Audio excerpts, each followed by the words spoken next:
ቀጥታ በድንጋይ ወርውሮ መግደል ይለዋል።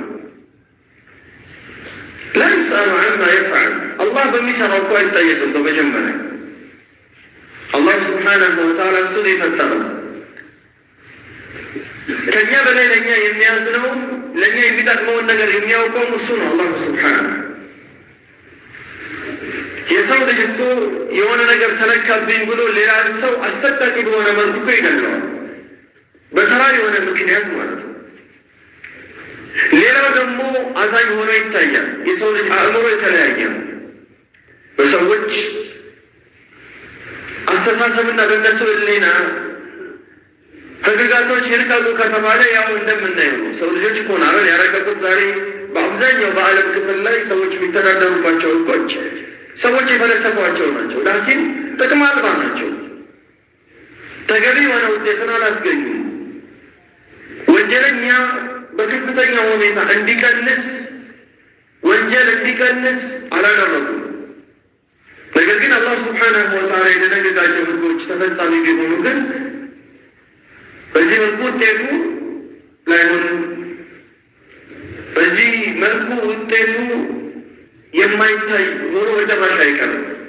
ለዚህ ነው አላሁ ስብሓነሁ ርህራሄ አያዛችሁ። በአንዳንድ ሰዎች እንደ ማስረጃ ራሳቸው አለ ልትሉት ይላል። ኢነላሀ ከተበ ልኢሕሳነ ዐላ ኩሊ ሸይ ፈኢዛ ቀተልቱም ፈአሕሲኑ ልቅትለ ወኢዛ ዘበሕቱም ፈአሕሲኑ ذብሐ። ነቢዩ ዓለይሂ ሰላቱ ወሰላም አላህ በሁሉ ነገር ላይ ማሳመርን ደንግገዋል። ሐታ በግድያ ወቅት ራሱ አገዳደላችሁን አሳምሩ። ስታርዱ አይ አላህ ስብሓነ ወተዓላ ለእናንተ አግርቶላችሁ አርዳችሁ እንድትመገቧቸው ያገራላችሁ የሆኑ እንስሶች እንኳን ስታርዱ አስተራረዳችሁን አሳምሩ። አይ እነሱም በሚያሰቃይ መልኩ አይሆን ከሚለው ሐዲስ ጋር አይ አገዳደላችሁን አሳምሩ ሲል ይሄ ድንጋይ ቅጣቱ እንዲቀምሰው ሰውየው ወይም ሴትዮዋ ትልልቅ ባልሆነ ድንጋይ በአንዴ እነሱ ይገል በጣም ትንሽ መሆኑ ደግሞ ረጅም የሆነ ስቃይን እንዲያሳልፉ የሚያደርጋቸው መካከለኛ በሆነ ድንጋይ ይወገራሉ። በዛ ሁኔታ ይሞታሉ። ሁሉም አካላቸው ያ ህመሙ እንዲሰማው በሐራምም ሲደሰቱ ሙሉ አካላቸው ደስታው እንደደረሰ ሁሉ ህመሙም ስቃይም ሁሉም አካል ሊደርሰው ይገባል። ይሄ ነገር ሌሎች ሰዎች ሲመለከቱ አላህ ቀድሞውንም አስጸያፊ ብሎታል፣ መቃረቢያውንም ከልክለዋል። ያን ሁሉ መንገድ ጥሰው ይህ ትልቅ አስጸያፊ ስራ ላይ የደረሱ ሰዎች ግን ይህን ቅጣት እንዲቀምሱ ሲያደርግ አላህ የሕክመትን ባህሪ ነው። ትልቅ ጥበብ አለው በውስጡ። የተረዳው ቢረዳውም ያልተረዳው ባይረዳውም ነገር ግን አላህ ስብሓነሁ ወተዓላ እዝነት እንዳትይዛችሁ ይችን ህግ ስትፈጽሙ አለ አላህ ይከልከላል። ሼኹ ምዳር ወነሃና አን ተእኹዘና ረእፈቱን ቢሂማ ፊ ዲኒላህ ተምነዑና ሚን ኢቃመት ልሐጅ ዐለይሂማ።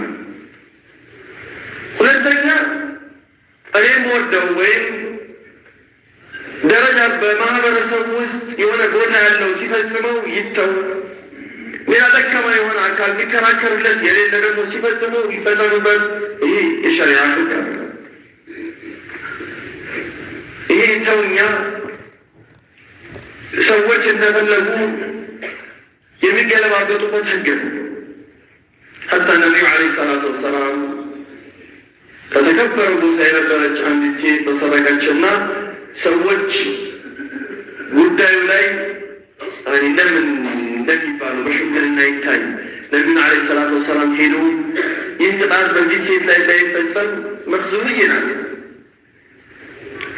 በጣም ትልቅ ጎሳ ነው።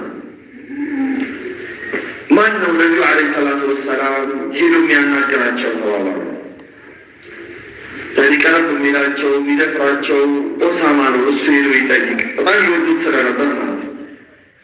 ከዛም ሄዶ አናገራቸው ስለ ሴትዮዋ ጉዳይ። ሰርቃለች፣ እጇ ሊቆረጥ ነው። ህጉ ህግ ነው፣ ያላህ ህግ ነው።